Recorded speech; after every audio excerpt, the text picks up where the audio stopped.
So, and just a couple of other slides about the gallstones, which are common in pregnancy. Almost 20% of these pregnant women are at risk of developing gallstones.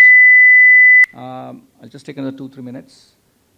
And if they're asymptomatic, then obviously medical management.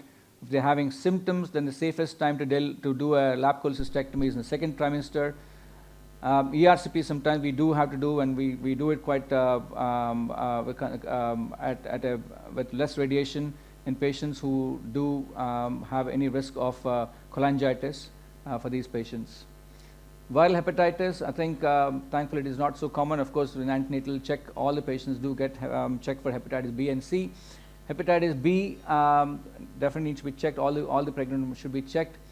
The risk of transmission of hepatitis B virus from mother to baby, the vertical transmission which we call about, is almost up to the tune of 90%. So all the mothers who are actually having HPSAG positive should be referred to the hepatologist so that we can scan these patients and look at the risk score for these patients and look at the viral load.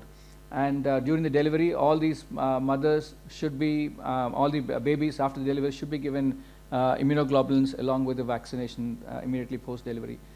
And it does not matter whether it is delivered through the C-section or the normal vaginal delivery, because vertical rates does not change. It is only when the blood gets, because the virus does not get transmitted through the placenta. It is only when the delivery happens either through the C-section or the normal vaginal delivery when you have exposure of the virus from the mother to the baby happens. So it does not matter whether C-section or natural or normal vaginal delivery, but every baby should be given immunoglobulins and immunization afterwards. So all these patients should be seen by the hepatologist so that we can run through risk for these patients.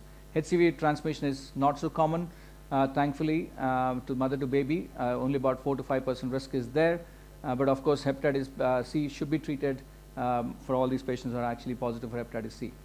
Now, pregnancy in cirrhosis, thankfully, when I say thankfully, it is not so common because obviously cirrhotic itself causes anovulation and amenorrhea, so chance of pregnancy is less. But if they do get pregnancy, unfortunately, the morbidity and mortality remains very high for these patients, and also the spontaneous abortion rates are also very high for these patients compared to the general population.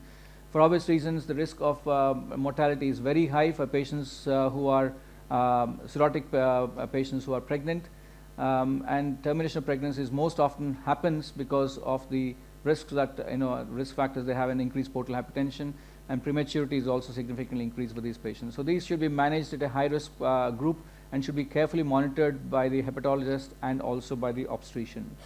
The biggest risk they have is with the increased portal hypertension patients with cirrhosis. When they have increased risk of variceal bleed, almost to the tune of 18 to 32%. So all these patients who are actually cirrhotic patients, before they plan for pregnancy, they should be screened with endoscopy to see if there are any varices, and they should be banded, and they should be put on appropriate non-selective beta blockers like the propranolol or the carvedilol, so we can reduce the portal hypertension. If you don't reduce the portal hypertension, risk of bleeding is very high as the pregnancy grows, and also obviously when the intravascular volume, blood volume increases, particularly by second and third trimester. Ascites, thankfully, is not so common in patients with cirrhotic in pregnancy, but if they do develop, then the treatment is standard of care, which is sodium restriction and the diuretics if they're responsive. Thankfully, spontaneous bacterial peritonitis or infections are very rare in patients with in cirrhotic patients.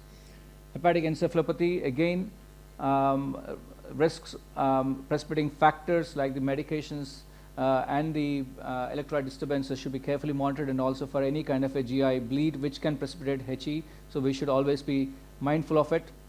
Avoid any spinal or general anesthesia for these patients, and treatment essentially is small frequent meals, making sure they're passing stools at least 2 to 3 times per day, and also adding rifaximin, which helps in reducing the hepatic encephalopathy. So treatment essentially remains the same as in a non-pregnant woman in patients with HE. So risk of postpartum uterine hemorrhage is also very high in patients with cirrhosis, and obviously we need to have a high index of high incidence of coagulopathy and thrombocytopenia, so that should be corrected for these patients. Transplant people who are post liver transplant, they can also get pregnant, but we generally advise them not to have pregnancy for at least 1 year after the transplant, because the transplant has to set in, and also risk of immunosuppression rejection is very less in these patients, but at least we advise them to wait for at least 1 year before they go for conceive. So risks with these patients with post liver transplant remain similar to what in a non-cirrhotic and in a non-transplant patient. Pregnancy-induced hypertension, preeclampsia are a high risk factors for these patients. So as I said, pregnancy should be postponed for at least 1 year post-transplant, so that we minimize risks of infections and also the setting up of the organ. So in summary, I think there are diseases which are unique to the pregnancy, which we discussed about it. The common liver diseases are still common, like the hepatitis B and hepatitis C are still common, so that's we need to keep in mind. High index of suspicion should be kept in patients who are actually having a patient profile of fatty liver, AFLP, HELP syndrome, and also preeclampsia. And as we discussed, multidisciplinary approach is definitely the need of the hour and should be managed in the tertiary care center. We should minimize vertical transmission of the hepatitis B infection by giving immunoglobulins and the vaccination to our kids our neonates after they're born. Pregnancy in a cirrhotic patient should be managed in a joint care with a hepatologist and obstetrician with a view to minimize the portal hypertension as the goal. So thank you very much for your patient listening.